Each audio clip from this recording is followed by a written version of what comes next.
الحمد لله رب العالمين والصلاة والسلام على سيد المرسلين وعلى آله وأصحابه أجمعين. قال الله تبارك وتعالى في كلامه المجيد والفرقان الحميد: أعوذ بالله من الشيطان الرجيم، بسم الله الرحمن الرحيم. وَأَنكِحُوا الْأَيَامَ مِنكُمْ وَالصَّالِحِينَ مِنْ عِبَادِكُمْ وَإِمَائِكُمْ إِنْ يَكُونُوا فُقَرَاءَ يُغْنِهِمُ اللَّهُ مِنْ فَضْلِهِ وَاللَّهُ وَاسِعٌ عَلِيمٌ. وقال تعالى: وراودته التي هو في بيتها عن نفسه وغلقت الأبواب وقالت هيت لك قال معاذ الله إنه ربي أحسن مثواي إنه لا يفلح الظالمون. وقال النبي صلى الله عليه وسلم: يا معشر الشباب من استطاع منكم الباءة فليتزوج فإنه أغض للبصر وأحسن للفرج ومن لم يستطع فعليه بالصوم فإنه له وجاء. صدق الله العظيم وصدق رسوله النبي الكريم ونحن على ذلك لمن الشاهدين والشاكرين والحمد لله رب العالمين.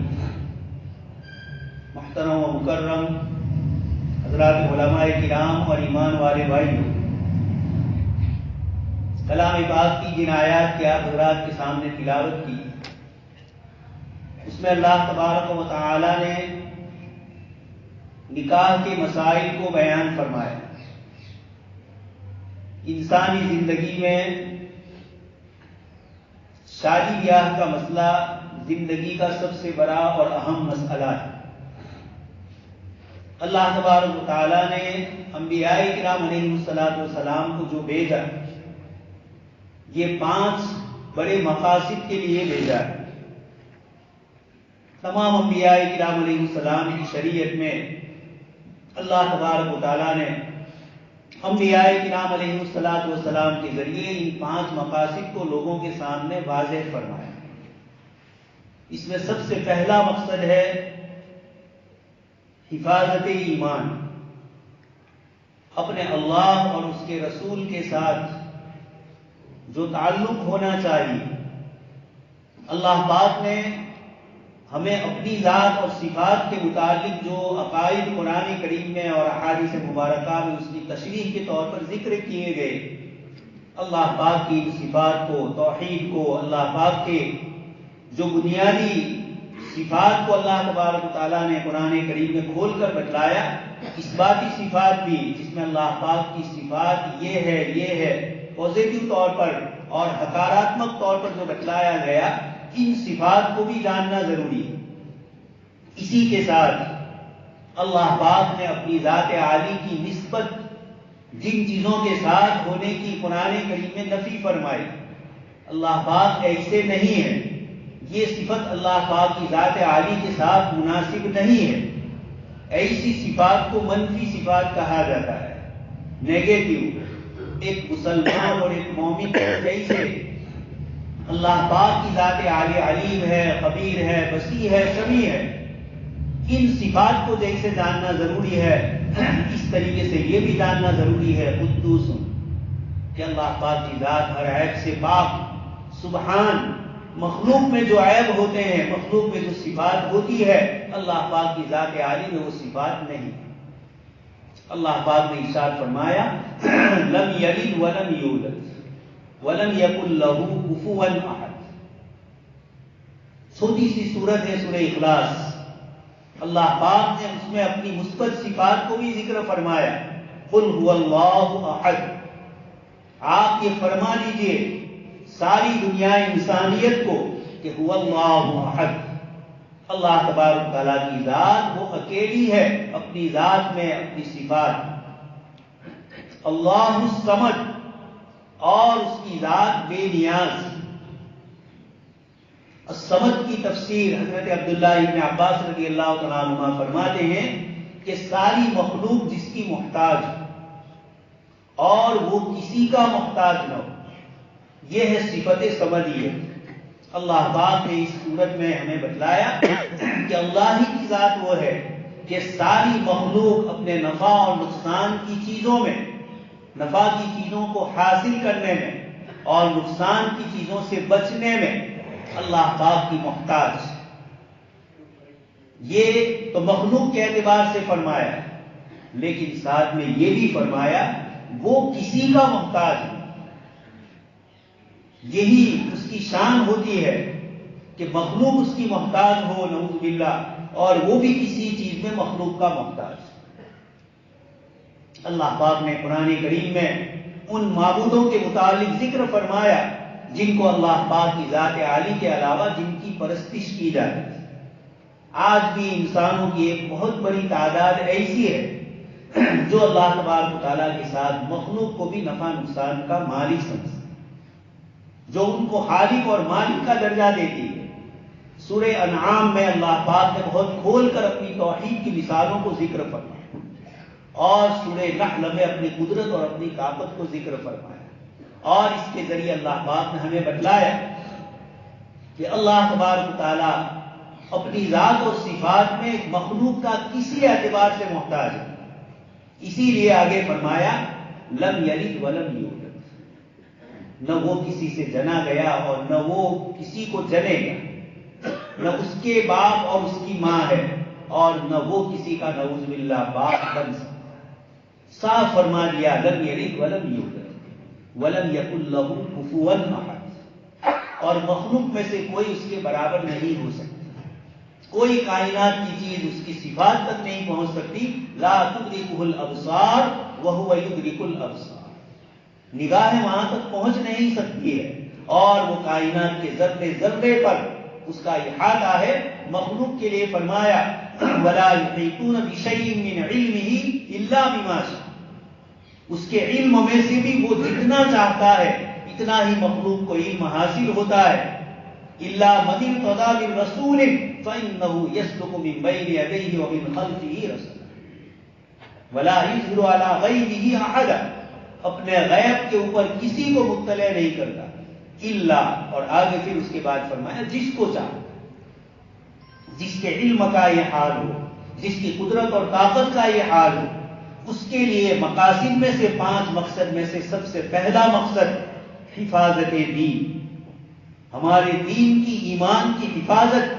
اللہ پاک نے انبیاء کرام علیہ السلام کے ذریعے اس کو پہلے نمبر پر رکھا۔ اس کے بعد دوسرے نمبر پر مقصد آتا ہے حفاظت جان۔ اللہ پاک نے اس کائنات میں انسان کو پیدا فرمایا، تو اسی کے ساتھ اللہ تبارک و تعالیٰ نے اس کی جان کی حفاظت کے سلسلے میں بھی مسائل ذکر فرمائے، احکام ذکر فرمائے۔ جناب نبی اکرم صلی اللہ علیہ وسلم تشریف لائے، آپ سے پہلے انبیاء کرام علیہ السلام نے بھی انسانوں کی جان کی حفاظت کے سلسلے میں ذکر فرمایا۔ انسان خود اپنی جان کی حفاظت کرے، اپنے آپ کو ایسی چیزوں میں نہ ڈالے جہاں اس کے لیے ہلاکت ہو۔ لا تلقوا بأیدیکم الی التہلکہ، اپنے ارادے سے، اپنے اختیار سے آدمی اپنی کوشش اور محنت کے ذریعے اپنی جان کی حفاظت کی کوشش کرے، اور اگر جہاں خطرات ہے وہاں سے بچنے کی اللہ تبارک و تعالیٰ نے تاکید فرمائی۔ خودکشی کو حرام فرمایا، آدمی خود سوسائڈ ہو جائے، آبذات کر لے، یہ جان تیری نہیں ہے۔ وَلَقَدْ كَرَّمْنَا بَنِي آدَمَ وَحَمَلْنَاهُمْ فِي الْبَرِّ وَالْبَحْرِ، ہم نے انسان کو مکرم بنایا۔ لَقَدْ خَلَقْنَا الْإِنسَانَ فِي أَحْسَنِ تَقْوِيمٍ، تو دوسرے نمبر پر اللہ پاک نے انسانی جان کی حفاظت کا ذکر فرمایا۔ سب سے پہلے 2 بھائیوں کے درمیان مسئلہ پیدا ہوا، قابیل اور حابیل کے درمیان، اور ایک بھائی نے دوسرے بھائی کو قتل کیا۔ اللہ تبارک و تعالیٰ نے پورا قصہ ذکر فرمایا۔ من اجل ذلک، اس قصے کو ذکر کرنے کے بعد فرمایا كتبنا على بني إسرائيل أنه من قتل نفسا بغير نفس أو فساد في الأرض فكأنما قتل الناس جميعا ومن أحياها فكأنما أحيا الناس جميعا۔ اللہ پاک فرماتے ہیں کہ چونکہ سب سے پہلے یہ واقعہ پیش آ گیا دو بھائیوں کے درمیان، تو اللہ پاک اس قصے کو ذکر کر کے سیدنا موسیٰ علیہ السلام کی شریعت میں جو احکام اللہ پاک نے نازل فرمائے انسانی جان کی حفاظت کے لیے، ان آیات کو جو تورات میں ہے قرآن کریم کے آیات کا جز بنا کر قیامت تک کی انسانیت کو یہ اصول اور یہ ضابطہ بتلا دیا، کتبنا علی بنی اسرائیل، کہ ہم نے بنی اسرائیل کو اوپر یہ چیز فرض کر دی، انہ من قتل نفسا بغیر نفس، کہ جو کسی جان کو ناحق طور پر قتل کرے گا، او فساد فی الارض، یا جو زمین میں فساد مچائے گا، فکأنما قتل الناس جميعا، اس نے ساری انسانیت کو قتل کیا، ومن احیاها فکأنما احیا الناس جميعا، اور جو کسی ایک جان کی حفاظت کرے گا اس نے ساری انسانیت کی حفاظت فرمائی۔ یہ آداب اور یہ اصول ذکر فرمائے، اور کسی کو قتل کرنا، کسی کو تکلیف دینا، کسی کو ایذا پہنچانا، قتل تو بہت دور کی چیز ہے۔ حدیث شریف میں فرمایا تم میں کامل مومن وہ ہے جس سے اس کا پڑوسی امن اور سلامتی میں رہے، المسلم من سلم المسلمون من لسانہ ویدہ، مومن اور مسلمان تو وہ ہے جس کی زبان سے اور جس کے ہاتھ سے لوگ محفوظ رہے۔ یہ جان کی حفاظت کو ذکر فرمایا، اور اسی سلسلے میں اولاد بیمار ہے تو ان کی دوائی اور علاج کے سلسلے میں بھی جناب نبی اکرم صلی اللہ علیہ وسلم نے ان کی تعلیم اور تربیت کا ذکر فرمایا، ان کے ظاہری چیزوں کا ذکر فرمایا۔ یہ تیسرے نمبر پر آتا ہے حفاظت نسل، پہلے ہے دین کی حفاظت، اس کے بعد ہے اپنی جان کی حفاظت، اور تیسرے نمبر پر اللہ پاک نے مقصد ذکر فرمایا حفاظت نسل۔ سیدنا آدم علیہ السلام کے ذریعے اللہ پاک نے انسانی نسل کو آگے بڑھایا، اور قیامت تک نسل انسانی بڑھتی رہے گی۔ مختلف قوموں اور مختلف قبائل کے اندر انسانوں کو تقسیم فرمایا۔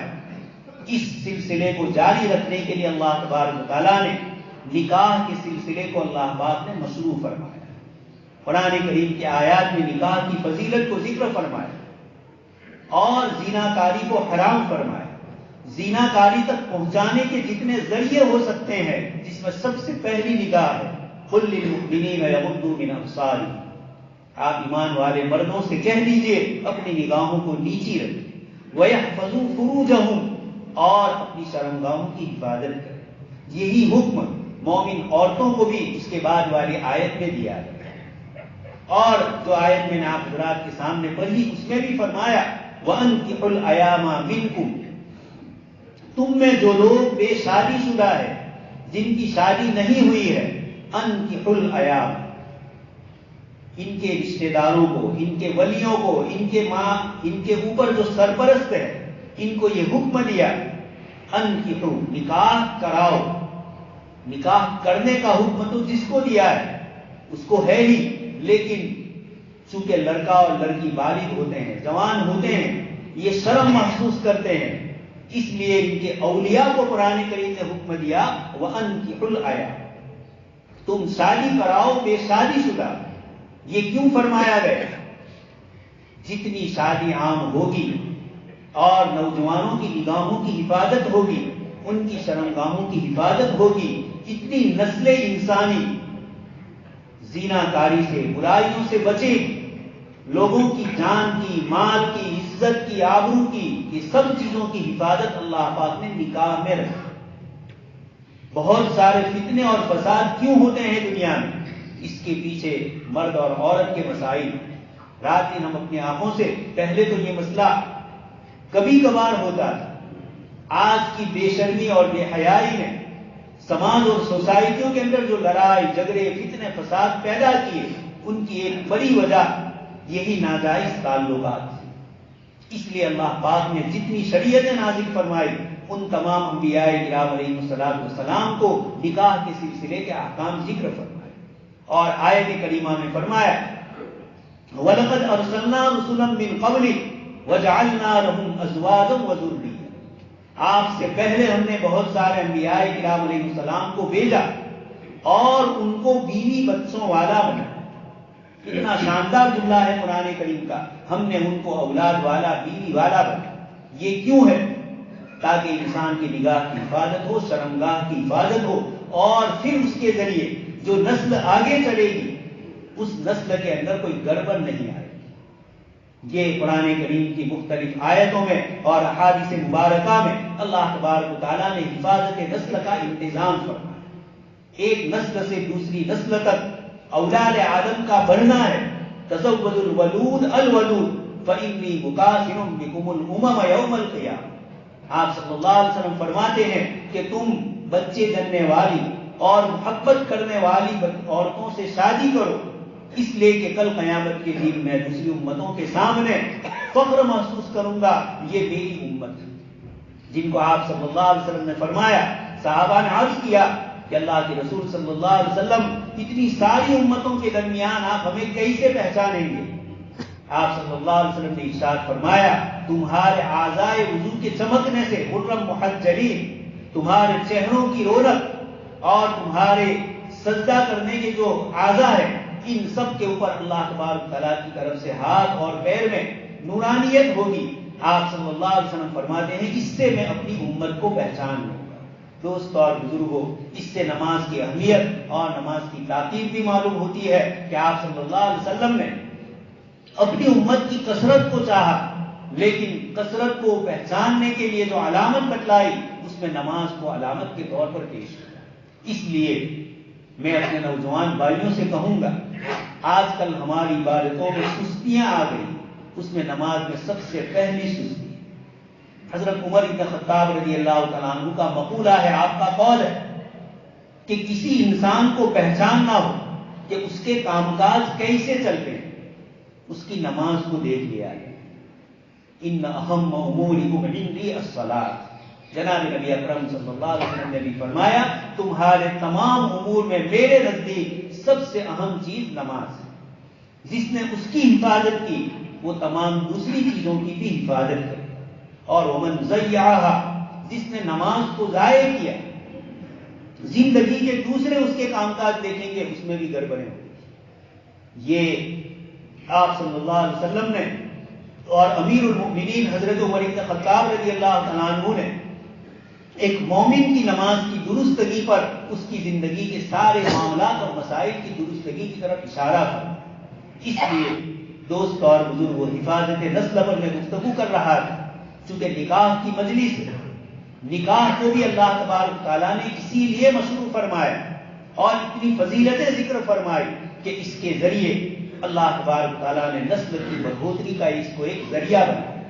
اور اسی لیے علماء کرام یہ فرماتے ہیں کہ نگاہ کی حفاظت اور شرمگاہ کی حفاظت کے لیے تو قرآن کریم نے خود فرمایا ہے، نکاح کی وجہ کو اسی لیے اللہ پاک نے ذکر فرمایا، اور میں نے جو آپ کے سامنے روایت پڑھی اس میں بھی آپ صلی اللہ علیہ وسلم نے ارشاد فرمایا کہ اے نوجوانوں کی جماعت، جو تم میں سے نکاح کی طاقت رکھتا ہو وہ نکاح کرے، اور وجہ بتلائی اس لیے کہ یہ تمہاری شرمگاہوں کی حفاظت کرتا ہے، یہ تمہاری نگاہ کی اور شرمگاہ کی حفاظت کرتا ہے، اور اگر نکاح کی استطاعت نہیں ہے، کسی وجہ سے نہیں کر سکتے ہیں، تو پھر آگے آپ صلی اللہ علیہ وسلم نے روزہ رکھنے کا حکم فرمایا۔ یہ انسانی خواہش کو کنٹرول میں کرتا ہے۔ جنت الحدیث شریف میں فرمایا یہ مومن کے لیے ڈھال ہے روزہ، نماز بھی حفاظت کرتی ہے اور روزہ بھی حفاظت کرتا ہے۔ تو یہ تیسرے نمبر پر شریعت کا مقصد ہے حفاظت نسل، اور اللہ پاک نے اس کے لیے یہ نکاح کا سلسلہ جاری فرمایا۔ اس کے آداب، اس کے اصول ذکر کیے، لڑکوں کے، لڑکیوں کے، ماں باپ کے کیا فرض ہے، یہ سارے مسائل کو ذکر کیا، اور اگر دونوں کے درمیان کہیں ناچاکی ہو جائے تو اس کو دور کرنے کے لیے بھی خاندان کے افراد کو بیچ میں فیصل بنایا۔ فَبَعَثُوا حَكَمًا مِّنْ أَهْلِهِ وَحَكَمًا مِّنْ أَهْلِهَا، یہ سارا انتظام کیوں فرمایا گیا؟ انسانی نسل صحیح طریقے سے پروان چلے، اچھے اخلاق اور اچھی تربیت والی اولاد پیدا ہو، ماں باپ کے قضیے اور ماں باپ کے جھگڑے اور رشتہ داروں کے جھگڑے ان معصوم اولاد کی معصومیت کو ختم نہ کر دیں۔ یہ ماں باپ کی ممتا اور محبتوں کو چاہنے والے ادھر ادھر کھینچ تان کے اندر یہ بچے بغیر باپ کی تربیت کے رہ جائے، بغیر ماں کی ممتا کے رہ جائے، یہ اللہ پاک کو پسندیدہ نہیں ہے۔ اس لیے نکاح کے سلسلے کے سارے اصول اور سارے آداب ذکر کیے۔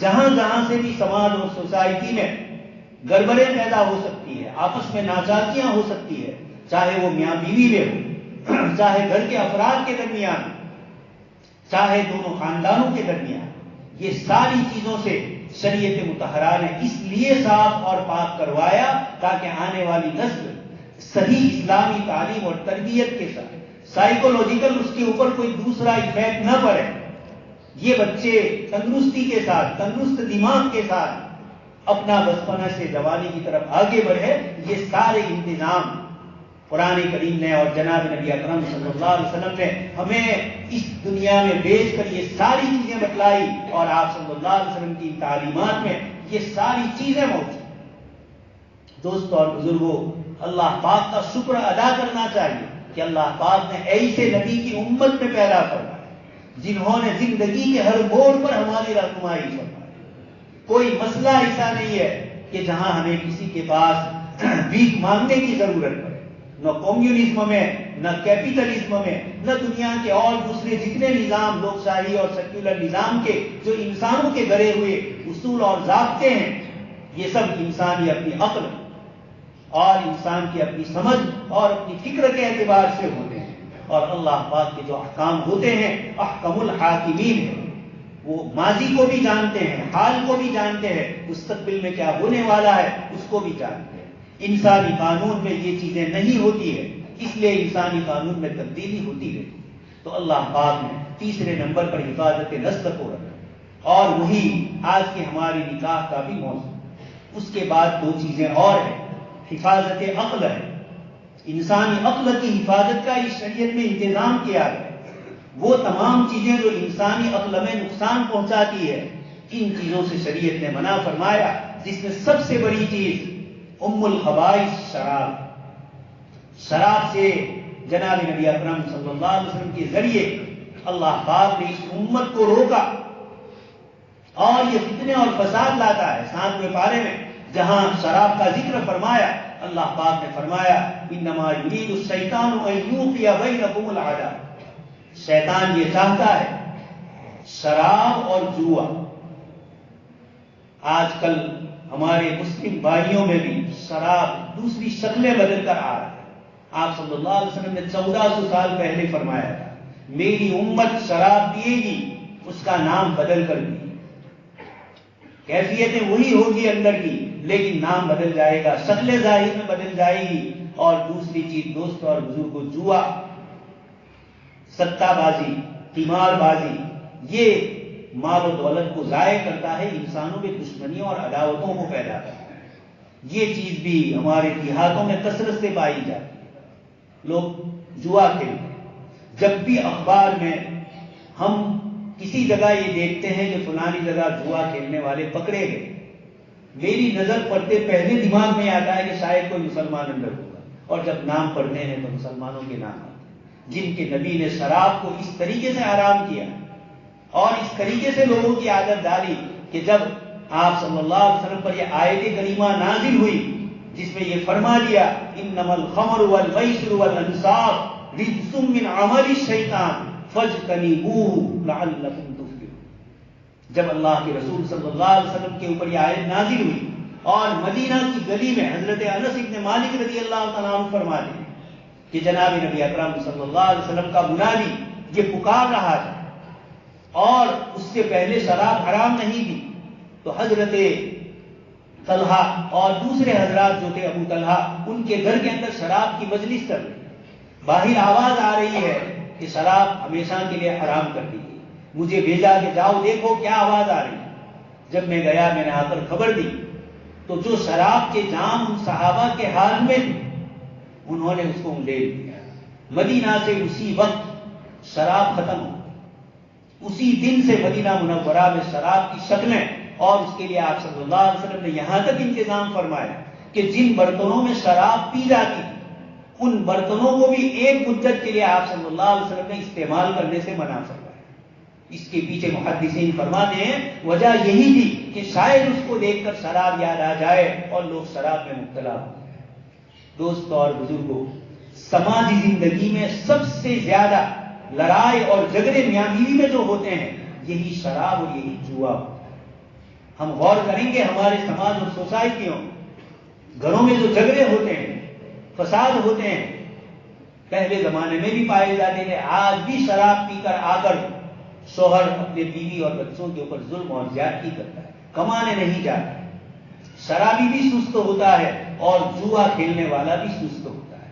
اور اسی لیے قرآن نے جوا کھیلنے والے کو جوا کو میسر کہا، یسر کا منع آسان ہے، یعنی وہ یہ چاہتا ہے کہ کچھ روپیے لگا دیے اور راتوں رات میں مالدار ہو جائے، جبکہ شرابی کبھی آگے نہیں آتے، جوا کھیلنے والے کبھی ترقی نہیں کرتے۔ اس لیے قرآن نے ان دونوں چیزوں سے منع کیا، اور ان دونوں کا تعلق حفاظت عقل سے، انسانی عقل کو بچانے کے لیے اللہ پاک نے شراب کو حرام فرمایا۔ مصر کے ایک بہت بڑے عالم جو امریکہ میں رہتے ہیں اور وہاں پر مقاصد شریعت کی ایک پوری معہد اور ادارہ چلا رہے ہیں، شیخ صلاح الدین سلطان صاحب، یہ ایک مرتبہ بیلجیم کے سفر میں، یوروپ کا ایک ملک ہے بیلجیم، وہاں سفر کے اندر آپ جا رہے ہیں، ٹرین کا سفر تھا، ایک بیلجیم کا باشندہ آپ کو ملا، آپ کے پاس ہی بیٹھا ہوا تھا ٹرین کے سفر میں، اس نے کہا، اسلام پر گفتگو ہوئی، اس نے کہا کہ اسلام کی ساری باتیں مجھے بہت اچھی لگ رہی ہے، لیکن شراب جیسی نشہ لانے والی، نشاط چستی لانے والی ایسی چیز کو اسلام نے حرام کیا۔ وہاں کی شراب چونکہ ہماری دیسی شراب کی طرح خراب نہیں ہوتی، لیکن خیر شراب تو شراب ہی ہوتی، اس نے یہ کہا کہ ایسی چیز کو کیوں حرام کیا؟ شیخ سلطان نے ایک ہی جملے میں اس کو جواب دیا کہ اللہ پاک یہ چاہتے ہیں کہ تم 24 گھنٹے انسان بن کے رہو، تم جانور نہ بنو، تم جب ہوش میں نہیں رہو گے تو کسی کی ماں بیٹی پر تم اپنی زبان سے کچھ جملے کسو گے، تم کسی کی ماں بیٹی پر حملہ کرو گے، کسی کی جان محفوظ نہیں، کسی کا مال محفوظ نہیں، کسی کی عزت محفوظ نہیں۔ اسی لیے دوستوں اور بزرگوں، شراب کے سلسلے میں آپ صلی اللہ علیہ وسلم کے زمانے میں یہ تھا کہ جب کوئی شراب پی کر آتا تھا تو آپ صلی اللہ علیہ وسلم فرماتے تھے کچھ تھپڑ رسید کر دو، کچھ جوتے چپل مارو، کھجور کی ٹہنی ہوتی صحابہ کو کہتے اس کو کچھ مار دو، کوئی باقاعدہ سزا متعین نہیں کی۔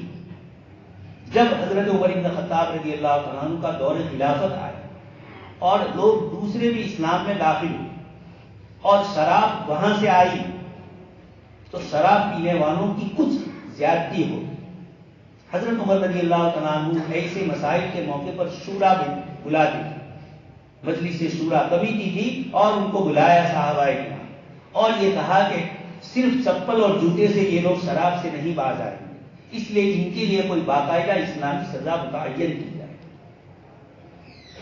جب شرابی کے سلسلے میں گفتگو چلی، حضرت علی رضی اللہ تعالیٰ عنہ نے فرمایا کہ اس کو وہی سزا دی جائے جو قرآن کریم میں اللہ پاک نے کسی پاک دامن عورت پر تہمت لگانے والے کی لگائی، والذین یرمون المحصنات الغافلات المؤمنات، اور وہی اللہ پاک نے فرمایا ان کو کوڑے مارے جائے۔ تو حضرت علی رضی اللہ تعالیٰ عنہ نے فرمایا کہ جو تہمت لگانے والے کی سزا ہے کسی عورت پر جو قرآن سے ثابت ہے، اس کو بھی یہ سزا دی، اور اس کی وجہ حضرت علی رضی اللہ تعالیٰ عنہ نے آگے فرمائی، وہی مجھے آپ کو ذکر کرنا ہے۔ آپ نے فرمایا کہ جب وہ شراب پیے گا تو بکواس کرے گا، اور بکواس میں کسی کی عزت پر بھی حملہ کرے گا، کسی پاک دامن عورت پر تہمت لگائے گا، اور تہمت کی سزا قرآن میں متعین ہے تو اس شرابی کی بھی وہی سزا متعین کی جائے۔ تمام صحابہ کو یہ بات پسند آئی اور اس کے بعد سے حضرت عمر رضی اللہ تعالیٰ عنہ نے یہی قاعدہ متعین کیا۔ اس وقت ہمارے سماج اور ہمارے گھروں کے اندر یہ شراب اور یہ جوئے فتنے اور فساد لاتے، اسی طریقے سے ایک فساد لانے والی ایک اور چیز بھی ہے جو میں اور آپ سب جانتے ہیں، موبائل کی دنیا۔ اب تو مردوں نے بھی اس کو اپنی زندگی کا ایک بڑا حصہ موبائل کے پیچھے ہم صرف کر رہے ہیں، عورتیں بھی صرف کر رہی ہیں، جوان بھی بچا نہیں ہے، بچے بھی اس سے بچے نہیں۔ قرآن کریم نے تو فرمایا ہم اپنی نگاہوں کو نیچی کریں، یہاں تو موبائل میں نگاہیں نیچی کر کے گناہ ہو۔ قرآن کریم نے جو فرمایا تھا اس کا مقصد یہ تھا کہ عام وطن لوگ ایک دوسرے کو دیکھتے ہیں تو دیکھنے سے، آپ صلی اللہ علیہ وسلم نے خود ایک روایت میں فرمایا انما جعل الاستئذان لاجل البصر، کہ قرآن کریم میں کسی کے گھر میں داخل ہونے سے پہلے ہمیں جو اجازت مانگنے کا حکم دیا گیا یا ایھا الذین آمنوا لیستأذنکم الذین ملکت ایمانکم والذین لم یبلغوا الحلم منکم. آگے آیت میں بہت سارے احکام ذکر کیے. آپ صلی اللہ علیہ وسلم نے اس کی وجہ بتلائی، انما جعل الاستئذان لاجل البصر. اجازت کیوں مانگی جاتی ہے؟ نگاہ کی وجہ سے. اب وہی نگاہ اگر نیچے کر کے نظر آ رہی ہے تو اس سے بھی شریعت مطہرہ نے ہمیں منع فرمایا. قرآن کریم میں اللہ پاک نے کئی آیتوں میں فرمایا، جو خطبے کی آیت پڑھی جاتی ہے وَيَنْهَا عَنِ الْفَحْشَاءِ وَالْمُنْكَرِ وَالْبَغْيِ، اس میں یہی چیز ہے، فحشاء برائی کی چیز ہے، زیناکاری تک پہنچانے کے ذریعے ان تمام چیزوں سے جناب نبی اکرم صلی اللہ علیہ وسلم نے ہمیں منع فرمایا. اور 5ویں نمبر پر شریعت کا مقصد ذکر فرمایا تو عقل کی حفاظت. اسی لیے مسلم محدثین اور حکماء نے کھانے پینے کی چیزوں میں بھی ذکر کیا کہ یہ چیزیں کھاؤ گے تو عقل میں تمہاری بروزگی ہوگی، اور یہ چیزیں کھاؤ گے تو سستی آئے گی. ان سستی والی چیزوں کو استعمال کرنے سے بھی علماء کرام نے منع فرمایا. عقل کو روکنے والی جتنی بھی چیزیں ہو سکتی ہیں، گندے خیالات بھی اس میں آ گئے، گندی چیزیں بھی آ گئی، گندی سوچ آ گئی، یہ ساری چیزیں جناب نبی اکرم صلی اللہ علیہ وسلم نے ہمیں اس سے منع فرمایا. تو چوتھا مقصد ہے حفاظت عقل. 5واں مقصد ہے حفاظت مال. شریعت مطہرہ نے انسان کو، اللہ پاک نے اگر مال دیا ہے، مال کمانے کے لیے فضیلت ذکر فرمائی. طلب الحلال فریضۃ بعد الفریضہ. حلال کمانا بھی جیسے نماز اور روزہ فرض ہے، اس طریقے سے حلال کمائی کے لیے آدمی کا محنت کرنا، مشقت کرنا، یہ بھی اس کے لیے فریضۃ بعد الفریضہ، ایک فرض ہے. لیکن بعد الفریضہ فرمایا نماز کے بعد. جمعہ کا دن ہے، جمعہ کے سلسلے کی جو آیت نازل ہوئی آپ صلی اللہ علیہ وسلم کے اوپر اور صحابہ کرام کو حکم دیا گیا، اذا قضیت الصلاۃ فانتشروا فی الارض وابتغوا من فضل اللہ. جب نماز ختم ہو جائے تو فانتشروا، اللہ کی زمین میں جاؤ، اور وابتغوا من فضل اللہ، اللہ کے فضل کو یعنی روزی روزگار کو چاہو. روزی روزگار کو قرآن نے فضل فرمایا. ایک اور آیت میں اللہ پاک نے روزی روٹی کمانے کو اور مال کو اللہ تبارک و تعالیٰ نے فرمایا وَإِنَّهُ لِحُبِّ الْخَيْرِ لَشَدِيدٌ. اور خیر سے مراد مفسرین نے مراد لیا کہ مال، اللہ پاک نے اس کے دل میں اس کی محبت رکھی. زُيِّنَ لِلنَّاسِ حُبُّ الشَّهَوَاتِ مِنَ النِّسَاءِ وَالْبَنِينَ وَالْقَنَاطِيرِ. اللہ پاک نے دلوں میں محبتیں ڈالی ہے، عورتوں کی طرف چاہت، یہ مرد کی طبیعی اور نیچری اللہ پاک نے ایک فطرت رکھی ہے. اور اس کے بعد فرمایا اولاد اور والقناطیر، سونا اور چاندی. قنطار کہا جاتا ہے 10,000 درہم کو، تو سونے اور چاندی. آگے سواری کا ذکر فرمایا والخیل المسومہ، جانوروں کا ذکر فرمایا، بیل ہے، بھینس ہے، اونٹ ہے، ان تمام کا ذکر فرمایا. ان سب کی انسان کے دل میں اللہ پاک نے محبت رکھی، اس سے منع نہیں. اس لیے اس مال کی حفاظت کے لیے فرمایا. ایک آدمی اپنے مال کو ضائع کر رہا ہے، شریعت میں اس سے روکا جائے. اللہ پاک نے سفیہ اور بے وقوف آدمی جو اپنا مال صحیح استعمال نہیں کر سکتا، اسلامی حکومت ہوگی تو اس کے مال کی نگرانی حکومت کرے، کسی کو ذمہ دار بنائے، اس کو اپنا مال کہاں خرچ کرنا ہے اس کے لیے. چونکہ وہ بیچارہ کم عقل ہے، زیادہ روپیے دے کر اپنے مال کو ضائع کر دے گا، یہ خطرہ ہے. اللہ پاک نے فرمایا فَإِنْ آنَسْتُم مِّنْهُمْ رُشْدًا فَادْفَعُوا إِلَيْهِمْ أَمْوَالَهُمْ. جب تم دیکھ لو کہ یہ سمجھدار ہو چکا ہے، چھوٹے بچے کو بھی مال نہیں دیا جائے گا، سمجھدار ہو. یہ کیوں؟ خود اس کے مال کی حفاظت کے. یہ شریعت مطہرہ نے 5 مقصد ذکر کیے ہیں، اسی میں سے نکاح کا بھی ایک مقصد ہے. اپنی نسل کی حفاظت کرنا، اپنی زبان کی، اپنی آنکھوں کی اور اپنی سوچ کی حفاظت ہوگی جب شادی ہو جائے. اس لیے کہ انسان غلط خیالات سے دور ہو جائے گا، بچ جائے گا. اس لیے جناب نبی اکرم صلی اللہ علیہ وسلم نے ہمیں یہ چیزیں ذکر فرمائی. آپ کے سامنے میں نے کلام پاک کی ایک اور آیت بھی پڑھی تھی، وہ اس سے پہلے کسی اور مجلس میں یہاں کہہ چکا ہوں. سیدنا یوسف علیہ السلام کی قصے، جس میں آپ کو اسی گناہ کی طرف لے جانے کی کوششیں کی گئی اور اللہ پاک نے آپ کو بچا لیا. وَاسْتَبَقَ الْبَابَ وَقَدَّتْ قَمِيصَهُ قُدَّ مِن دُبُرٍ. حضرت یوسف علیہ السلام کو جو ان کی آقانی تھی، مالکہ تھی، اسی نے اپنے ساتھ گناہ میں مبتلا کرنا چاہا. وراودته التي هو في بيتها عن نفسه، اور وغلقت الابواب، اس نے دروازے بھی بند کر دیے. سب کچھ ظاہری گناہ کے اسباب اس نے مہیا کر لیے، لیکن اللہ تبارک تعالیٰ نے حضرت یوسف علیہ السلام کو بچایا. اسی لیے سیدنا یوسف علیہ السلام کو جیل کے جیلر نے یہ پوچھا کہ تم بھی نوجوان تھے، حسین و جمیل تھے، اور زلیخا بھی حسین و جمیل تھی، پھر کیسے تم نے اپنے آپ کو بچایا، اپنے نفس پر کیسے کنٹرول کیا؟ سیدنا یوسف علیہ السلام نے فرمایا وما ابرئ نفسی ان النفس لامارۃ بالسوء الا ما رحم ربی. وما ابرئ نفسی، میں اپنے آپ کو پاکیزہ نہیں کہہ رہا ہوں، میں اپنی صفائی نہیں کر رہا ہوں. وما ابرئ نفسی، اللہ پاک نے ہمیں بھی حکم کیا ولا تزکوا انفسکم هو اعلم بمن اتقى.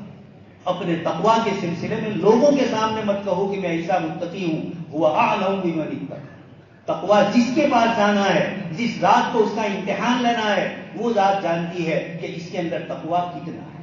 اور اسی لیے آپ صلی اللہ علیہ وسلم نے ارشاد فرمایا التقویٰ ہاہنا. 3 مرتبہ آپ صلی اللہ علیہ وسلم نے سینے کی طرف اشارہ فرمایا اور یہ کہا کہ تقویٰ یہ ہے، اور آگے فرمایا بحسب امرئ من الشر ان یحقر اخاہ المسلم. آدمی کی برائی کے لیے یہی کافی ہے کہ وہ اپنے مسلمان بھائی کو حقیر سمجھے. دوست اور بزرگوں، شیطان مختلف طریقوں سے آتا ہے. نمازی کے پاس آئے گا، یہ کہے گا کہ تو نمازی ہے، فلانا بے نمازی. اس کو نماز سے نہیں روکے گا، اس کو حسد میں، اس کو غیبت میں مبتلا کرے گا. دل کے اندر کے جو گناہ ہیں ان گناہوں کی طرف لے جاتا ہے شیطان. حضرت یوسف علیہ السلام فرما رہے وما ابرئ نفسی، میں اپنی پاکیزگی نہیں بتلاتا. ان النفس لامارۃ بالسوء، نفس تو برائی ہی کی طرف لے جاتا ہے. الا ما رحم ربی، مگر وہ شخص جس پر میرا پروردگار رحم کرے. ہم سب اللہ کی رحمت کے محتاج ہے. جب اللہ کے نبی گناہ سے بچنے کے لیے اپنی ذات کی طرف نسبت کرنے کے بجائے اللہ پاک کی ذات عالی کی طرف نسبت کرتے ہیں. اس لیے دوستوں اور بزرگوں، یہ یوسف علیہ السلام کی دعا ہمیں سکھلاتی ہے کہ ان کے لیے جیسے زلیخا نے ایک جال بچھایا، اس وقت موبائل کی دنیا نے اور باہر کی عیاشیوں اور ننگے پن نے ہماری آنکھوں کے سامنے ہمارا اتنا سخت امتحان کر دیا کہ ہم میں سے کوئی اپنے بچنے کے لیے کوئی فلا تزکو، کوئی پاکی نہیں کر سکتا. الا ما رحم ربی ان ربی غفور رحیم. اللہ پاکی کی ذات ہے، وہی کسی کو بچانا چاہے تو بچا سکتی ہے، اور وہ اگر بچانا نہ چاہے تو 12,000 مریدین کے شیخ کو اللہ تبارک و تعالیٰ کسی عیسائی لڑکی کے چکر میں ڈال دیتے ہیں. وہ کیوں تھا؟ ان کے دل میں تھوڑا سا کبر آیا، اور چونکہ اللہ پاک اپنے نیک بندوں کا امتحان لیتے ہیں اور وہ سب کا امتحان ہو جائے. آپ صلی اللہ علیہ وسلم نے فرمایا الامثل فالامثل، جو نبی سے جتنا زیادہ قریب ہوگا اللہ پاک امتحان لیں گے. دوستوں اور بزرگوں، وقت کے جو حالات ہیں، یہ بھی جو ہمارا امتحان لیا جا رہا ہے، اس میں بھی ہمیں حضرت یوسف علیہ السلام نے ایک دعا بتلائی انہ من یتقی ویصبر فان اللہ لا یضیع اجر المحسنین. جو نیکی کرے گا، تقوی اختیار کرے گا، اللہ پاک محسنین کو ضائع نہیں کرتا. اس لیے ضرورت ہے، ہم حالات کا رونا رو رہے ہیں، لیکن جو علاج قرآن اور حدیث نے بتلایا ہے اس پر عمل نہیں کرنا. صرف حالات کا ایک دوسرے کے سامنے بول بول کر ذکر کرنا ہے. یہ بول کر اگر حالات ختم ہوتے تو دنیا کی دوسری قوموں کے بھی حالات اس طرح، ہمارے اور ان کے درمیان فرق. ہمارے حالات عمل کرنے پر، ہمارے اعمال کے اوپر اللہ پاک نے یہ پورا نظام چلایا ہے. اس لیے صرف زبانی طور پر بولنے سے کچھ نہیں ہوگا جب تک اپنے آپ کو اللہ کی طرف متوجہ نہ کریں، مسجدوں کی طرف ہم اپنا رخ نہ کریں. فَفِرُّوا إِلَى اللَّهِ، اللہ کے نبی فرمانے قرآن کریم میں فَفِرُّوا إِلَى اللَّهِ، اللہ کی طرف دوڑو اور بھاگو. ذَلِكَ فَلْيَتَنَافَسِ الْمُتَنَافِسُونَ، ایسی نیکی اور تقویٰ کے کاموں میں ایک دوسرے سے آگے بڑھنا. اللہ تبارک تعالیٰ سے دعا ہے دوستوں اور بزرگوں، ہم میں سے ہر ایک جانتے ہیں اللہ کے وجود کا انکار ہوا ہے لیکن موت کا کسی نے انکار نہیں. ایک ایسی اصل حقیقت ہے کہ بڑے سے بڑے دہریے نے، منکر نے، ملحد نے، اس نے بھی موت کا انکار نہیں کیا. ہم اپنے سامنے اپنے میتوں کو دیکھ چکے ہیں، ہمارے سامنے آتا ہے. اس لیے حدیث شریف میں فرمایا کہ تم نماز پڑھو قبل اس کی کہ تمہاری نماز پڑھی جائے۔ وہ تو بہت دور کی چیز ہے۔ جوان آدمی کرسی پر بیٹھنے والے بزرگوں سے عبرت پکڑے کہ اگر میں آج سجدہ نہیں کر رہا ہوں طاقت اور قدرت کے باوجود، کل بیماری میں ایسا حال نہ ہو کہ سجدہ کرنا چاہوں لیکن اس سے میں محروم کر دیا۔ اس لیے خیر جو حضرات بیمار ہے، مریض ہے، اللہ پاک سے وہ امید رکھے، لیکن جن کے پاس اس وقت طاقت اور صلاحیت نمازیں پڑھ سکتے ہیں، کھڑے ہو کر بیٹھ کر سجدہ کر سکتے ہیں، وہ عبرت پکڑے اپنے بھائیوں کو دیکھ کر کہ اللہ تبارک تعالیٰ نے مجھے سجدے کی توفیق دی اور یہ بیچارہ اشاروں سے سجدہ کیا۔ اللہ تبارک تعالیٰ کہیں سنی باتوں پر ہم سب کو عمل کرنے کی توفیق نصیب فرمائے، اس ہونے والے نکاح کو اللہ پاک قبول فرمائے اور اللہ پاک نگاہوں کی حفاظت فرمائے، شرمگاہوں کی حفاظت فرمائے۔ آمین وآخر دعوانا